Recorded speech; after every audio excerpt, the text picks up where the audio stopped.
오늘은 누가복음 23장 26절에서 28절 말씀 중심으로 간절한 기도의 눈물이란 제목으로 말씀의 은혜를 받고자 합니다.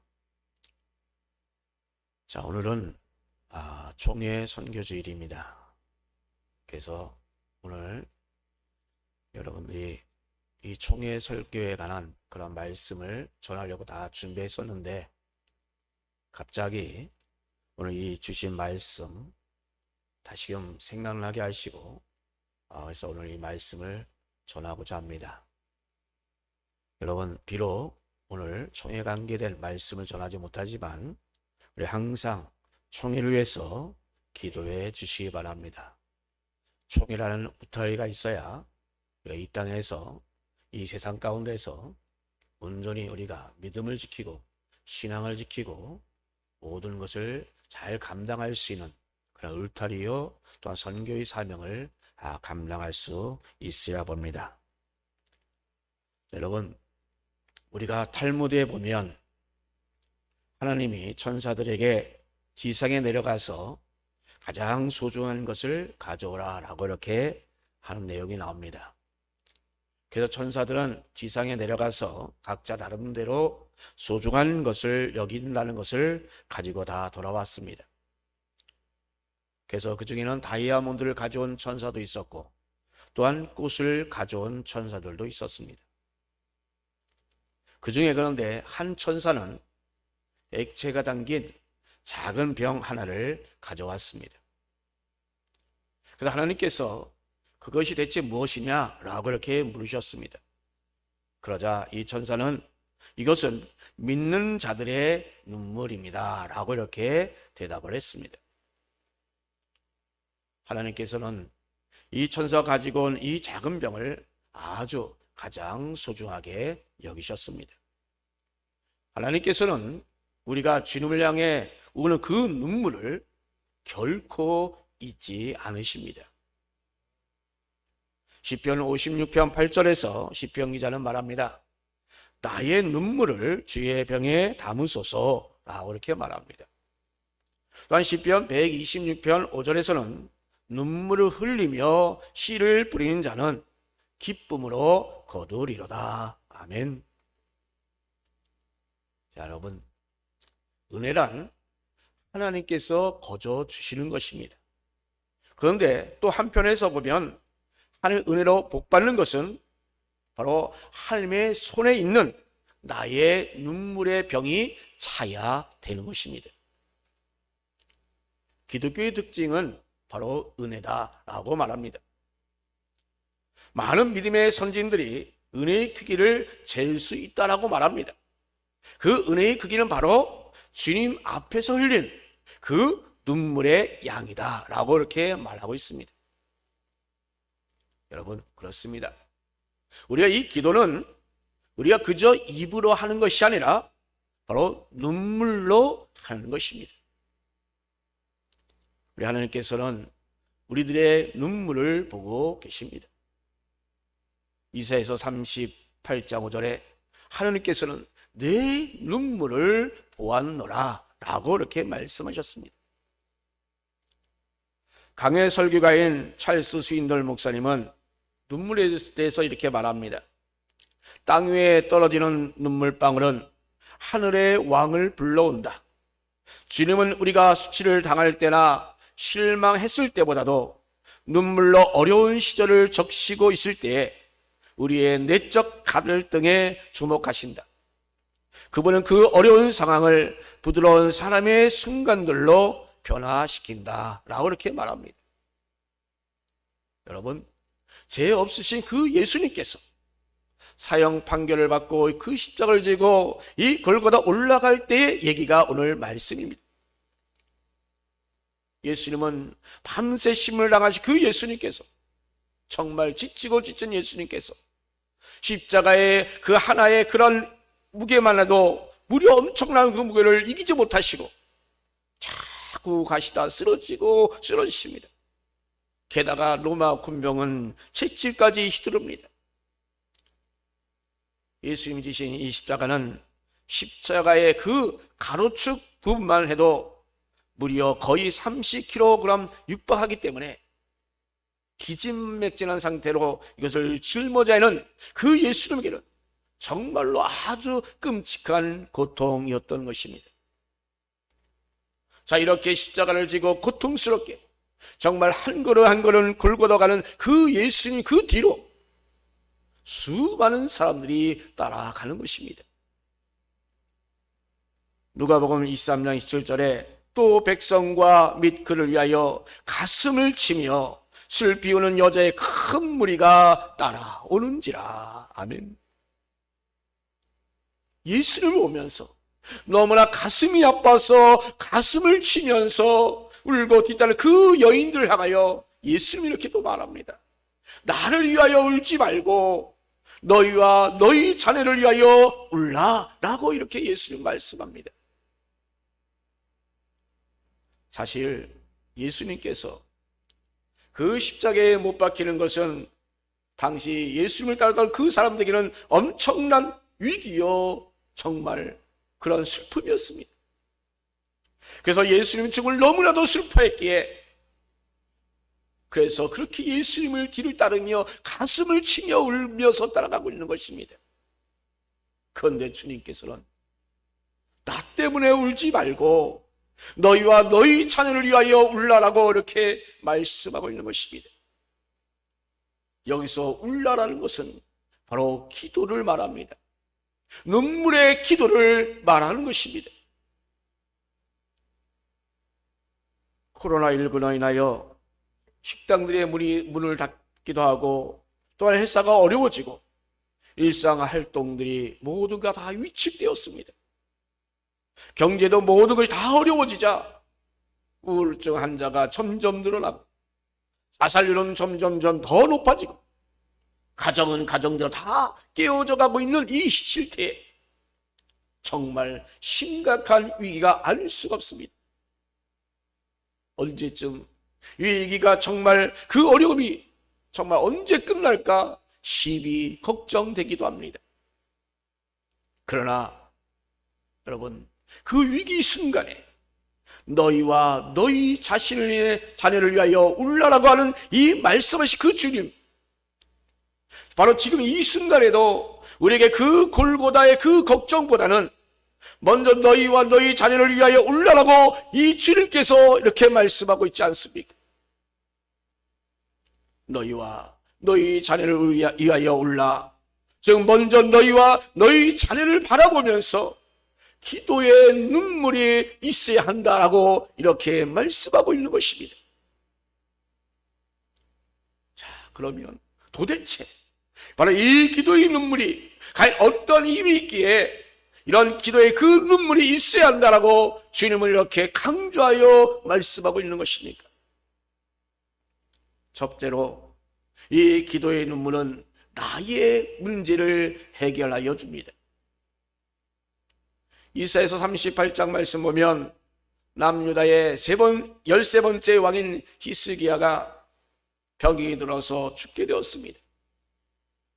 히스기야가 어떤 병에 걸렸는지는 우리는 잘 알 수 없습니다만 그러나 분명한 것은 그 병은 죽을 병이었던 것입니다. 그래서 하나님께서는 이사야 선지자를 보내어서 가서 유언을 하라라고 말합니다. 더 이상은 이제 살지 못한다라는 것입니다. 이런 상황 가운데서 히스기야가 과연 어떤 선택을 할 수 있을까?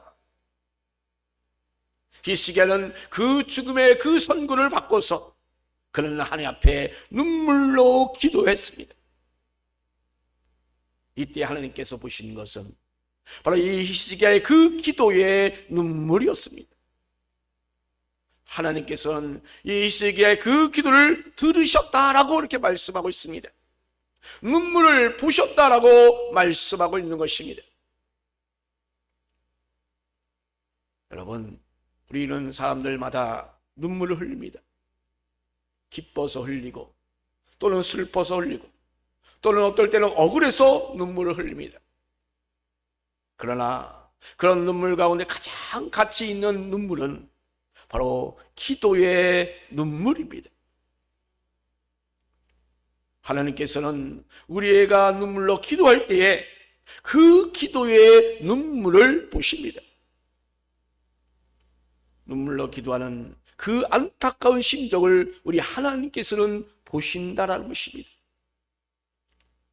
눈물로 기도하는 그 간절함을 우리 하나님께서 보십니다. 그러기에 하나님께서 분명하게 응답하여 주십니다. 눈물의 기도는 응답받지 않을 수가 없는 것입니다. 우리를 사랑하신 하나님께서, 우리 아버지이신 그 하나님께서 우리가 하나님을 향하여 흘리는 그 눈물의 기도를 어찌 외면하시겠습니까?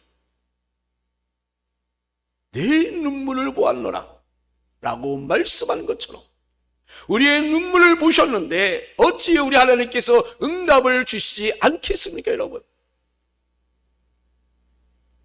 사랑하는 성도 여러분,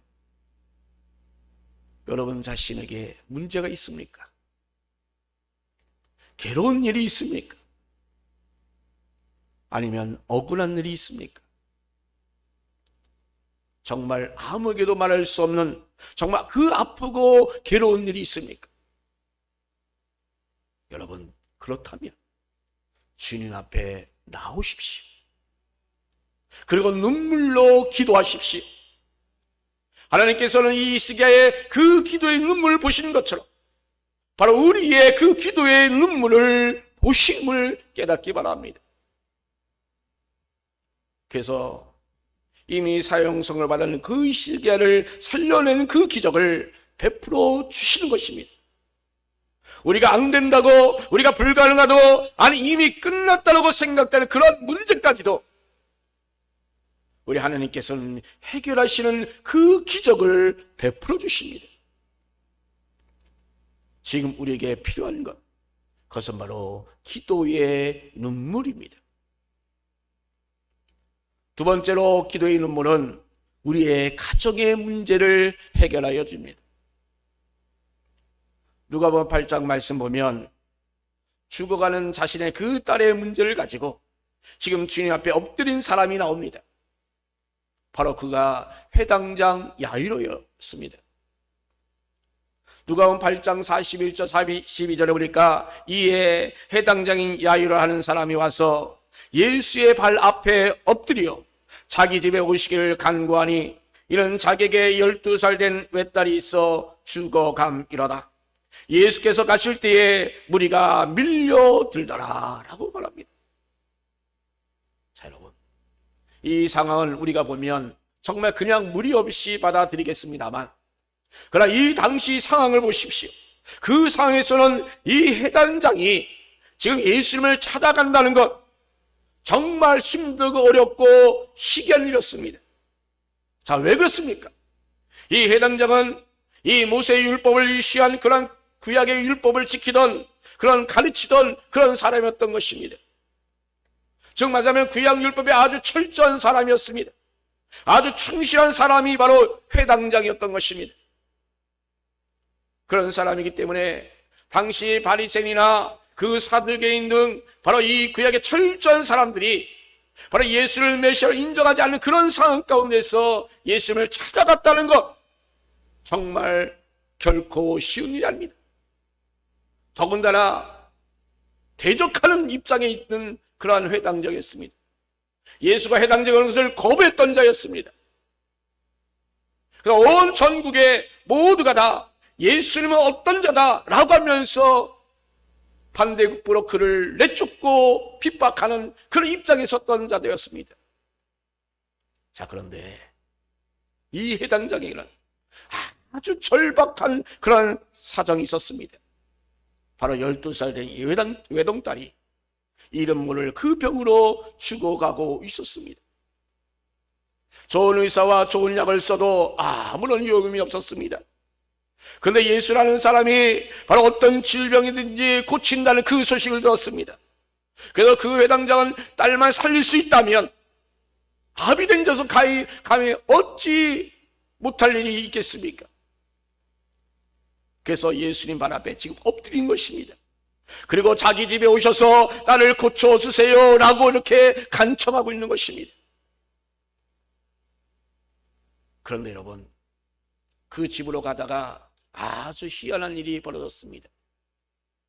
그것은 바로 12년 된 그 혈루증으로 고생하다 그 여인이 예수님의 옷자를 만지고 병이 고침을 받았습니다. 그리고 나서 그 여인과 제자들과 그 예수님이 여기에 대한 이야기를 나누고 있었습니다. 여러분, 이 이야기는 우리에게는 정말 훈훈한 미담이 되겠지만, 그러나 여러분, 이 회당장 야이로 입장을 한번 생각해 보세요. 어떻겠습니까? 빨리 가야 되는데 여기서 지체하고 있으니 그 심정 오히려 어떻습니까? 피가 마를 정도 아닙니까? 지금 딸이 죽어가고 있는 것입니다. 1분 1초가 급한 것입니다. 도저히 시간은 점점 지체되는 이 상황에 그 심정이 과연 어떻겠습니까? 그러면 예수님은 이런 야이로의 마음을 몰랐을까요? 알고 계셨습니다. 그런데 왜 지체를 했을까요? 물론 이 사건은 예수님이 만든 사건은 아닙니다. 그 혈루증을 앓던 그 여인이 만든 그런 사건이었습니다. 그러나 문제는 그 사건으로 인하여 결국은 시간이 지체되었다라는 것입니다. 여러분, 시간이 지체되면 될수록 이 야이로의 간절함은 어떻겠습니까? 점점 더 가야 갈 것입니다. 같습니다. 예수께 매달린 그 심정은 더욱더 간절했을 것입니다. 속이 바싹바싹 다 들어갔습니다. 딸이 지금 죽어가고 있기 때문이죠. 여러분 보십시오. 바로 이 간절함이 그 예수님의 그 마음을, 하나님 그 마음을 움직이고 있는 것임을 우리는 알아야 합니다. 그 간절함이 그 기도가 점점 더 깊어진 그 기도가 된 줄로 믿습니다. 예수님의 마음을 움직이고 그 간절함이 깊어지기에 바로 그 죽은 사람이 살아나는 것입니다. 여러분, 이 간절함이 그동안 외롭다게 그 질병으로 무너져가던 그 가정을 회복시킵니다. 어떤 집이든지 가족 중 하나가 아프면 그 가정이 어떻습니까? 우울합니다. 그리고 시간이 지나면 다툼이 일어납니다. 긴병에 효자가 없다라는 말이 있지 않습니까? 긴병이 오면 물질로 많이 들어갑니다. 시간이 가면 갈수록 가족들은 점점 힘들어집니다. 그렇기 때문에 보통 보면 가족들 간의 불화의 문제가 발생됩니다. 그런데 여러분 보십시오. 지금 이 야이로가 주님을 향한 그 간절함이, 주님을 향한 그 기도가 지금 이렇게 딸을 살려냈습니다. 우울함과 슬픔에 가득했던 그 가정을 이제 기쁨의 과정으로 바꾸어 놓았습니다. 아멘. 예, 맞습니다. 기도는 바로 이렇게 무너져가는 그 가정을 살려내는 힘이 있습니다. 더구나 이 기도에 정말 간절한 그 눈물이 더해진다고 한다면 그 주님께서 그 간절함을, 그 눈물을 보시는 주님이십니다. 우리가 많이 듣는 말 가운데 어거스틴의 어머니에 대한 얘기를 많이 들을 것입니다. 그 모니카 눈물의 기도가 있습니다. 정말 어거스틴은 허랑방탕하고 떠도는 아이였습니다. 그 아들을 향하여 이 모니카는 정말 간절한 눈물의 기도를 했습니다. 그러자 그 허랑방탕했던 그 아들이 주님의 위대한 일꾼으로 바뀌어졌습니다. 이것이 어디 그 가정만 있겠습니까?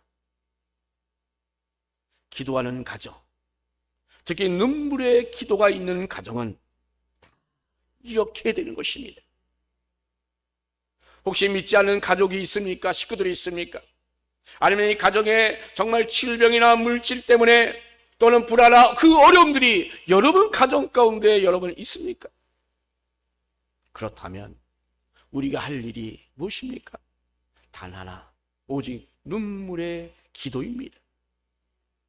하나님의 성도들의 그 눈물을 아주 귀히 여기십니다. 그렇기 때문에 이 눈물의 기도에 응답하여 주십니다. 이 사실을 우리는 분명히 여러분 기억하시기 바랍니다. 내 기도의 그 눈물이 우리 가정의 문제를 해결하고 온전히 세워 나갈 줄로 믿습니다. 아멘. 세 번째로 눈물의 기도는 나라와 민족의 문제도 해결합니다. 사무엘상 7장 말씀을 보면 블레셋에게 피하노 빼앗겼던 그 법궤가 돌아옵니다. 이런 일을 경험한 이 사무엘은 모든 백성들 다 미스바로 모이러 갑니다. 그래서 거기서 우상을 섬기며 하나님을 바로 섬기지 그 못한 죄를 우리가 다 같이 회개하자라고 이렇게 얘기합니다. 그러자 많은 백성들이 나와서 금식하며 기도를 합니다. 그런데 이런 소식을 들은 그 블레셋이 군대를 다 동원하여 그 미스바를 공격합니다. 그러자 사람들은 사무엘에게 기도를 부탁합니다. 그래서 사무엘은 번제를 드리고 기도합니다. 그리고 이스라엘 백성들도 같이 덩달아 같이 기도합니다. 자, 그런데 여러분, 사무엘이 번제단에 번제를 드릴 때 그 블레셋 사람들이 아주 가까이 다가왔습니다. 바로 근접해 와 있습니다. 그런데 이스라엘 사람들은 싸울 준비가 전혀 되고 있지 않았습니다. 그렇기 때문에 그들의 기도는 어떻겠습니까? 바로 임박혀 있는데 어떻게 하겠습니까? 더욱더 간절한 기도가 있을 수밖에 없잖아요. 아마도 그들은 통곡하며 기도하는 사람들이었을 것입니다. 이 간절한 기도에, 이 눈물의 기도에 하나님이 어떻게 응답하셨나요? 그 블레셋 사람에게 천둥번개 우리를 바라고 그래서 이스라엘 앞에 결국은 패하게 만들었습니다. 그리고 그때의 승리를 통하여 사람들은 하나님의 이름을 에벤에셀이라고 명명하였습니다. 하나님이 도우셔서 이긴 것을 알고 그들은 고백하였던 것입니다. 예, 맞습니다. 여러분, 기도함으로 이긴 것입니다. 여러분 믿습니까? 지금 우리나라도 코로나19의 문제, 또한 동성애 문제, 또한 낙태법 문제, 또한 주택 문제, 또한 경제 불황 문제, 이런저런 문제, 정말 산더미같이 문제 투성이가 있습니다. 투성입니다. 또한 이번 20대 대통령 선거에 있어서 정말 대통령할 만한 감이 없다라고 우리 다들 이구동성으로 걱정들 합니다. 자, 그러면 이런 문제 해결 방법 과연 무엇일까요? 이 모든 문제의 이기나 해결책은 바로 기도라고 믿습니다. 누가복음 19장 41절 말씀 보면 예루살렘을 보시고 오시는 그 예수님의 그 모습이 등장합니다. 저 예루살렘 성이 돌 위에 돌 하나도 다 남지 않고 무너진 것을 보시고 지금 우시는 그런 장면입니다. 이보다 앞서서 누가복음 13장 34절 말씀 보니까 예루살렘아 예루살렘아 선지자를 죽이고 내게 파송된 자들 돌로 치는 자여 암탉이 제 새끼를 날개 아래 모은 같이 내가 너희의 자녀를 모으려 한 일이 몇 번이냐 그러나 너희가 원치 아니하였도다 라고 말씀합니다. 자, 이렇게 예수님이 바로 이 탄식하며 울부짖는 그 내용이 나옵니다. 바로 이 모든 것이 바로 이 나라와 민족을 위한 예수님의 간절한 기도였습니다. 눈물의 기도였습니다. 예수님이 그리하셨다고 한다면 이에 우리가 할 일은 무엇입니까? 바로 주님이 가지셨던 그 간절한 그 심정을 가지시고 우리 또한 간절하게 기도하는 것입니다. 기도의 눈물이 우리 가운데 있어야 될 줄로 믿습니다. 아직 우리나라는 멸망이 임박한 것이 아닙니다. 우리는 하나님 나라를 회복할, 하나님의 은혜 가운데 회복할 일이 남아 있습니다. 우리는 그러므로 우리 이것을 위하여 우리는 간절히 기도해야 합니다. 한국 지성을 대표하는 어제 작고하신 이어령 씨의 작품 지성에서 영성으로 라는 그 책의 서문에 보면 이런 글이 있습니다. 요즘 나는 70평생 한 번도 하지 않았던 일들을 하며 살아갑니다. 세례를 받은 것과 시집을 낸 것이 그렇습니다. 나이 많이 먹은 사람들이 평소에 하지 않던 일을 하면 망령이 났다라고 합니다. 그래서인지 사람들은 나를 만나기만 하면 아니 어쩌다 예수 믿게 됐느냐, 심지어 어떤 친구는 예수쟁이 됐다라고 하면서 비웃곤 합니다. 라고 하면서 그 글이 시작되었습니다. 이 이어령 씨는 평소에는 이 종교는 문화의 한 분야다라고 일관되게 주장했던 자였습니다. 그가 지금 이렇게 예수님에 대해서 변증하고 있는 것입니다.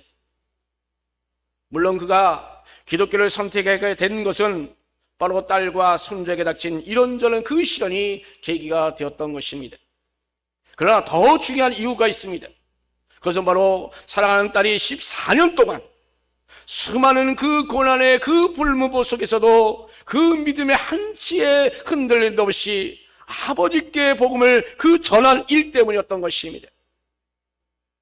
그야말로 눈물 계란으로 파헤치기 격이었습니다. 너희 편지를 겨우 다 읽었다. 여기저기 글이 눈물로 번져 있더구나. 내가 웬일로 그렇게 많이 울었느냐. 너희 기도가 지성에서 영성으로의 높은 문지방을 넘겠구나 라는 또한 글도 남겼습니다.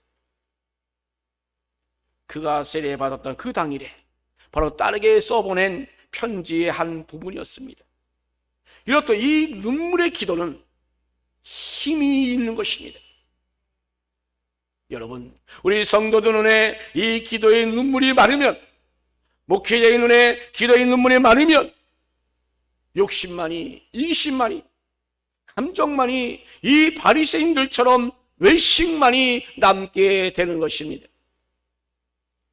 우리 주님은 예루살렘의 딸들아, 나를 위하여 울지 말고 너희와 너희 자녀를 위하여 울라라고 이렇게 말씀합니다.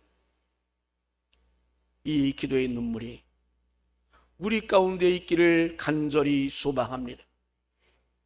주님 앞에 나오시고 교회 앞에 나오셔서 정말 나의 그 간절한 눈물의 기도로 말미암아 하나님의 은혜의 복이 여러분 가운데 임하기를 간절히 축원합니다.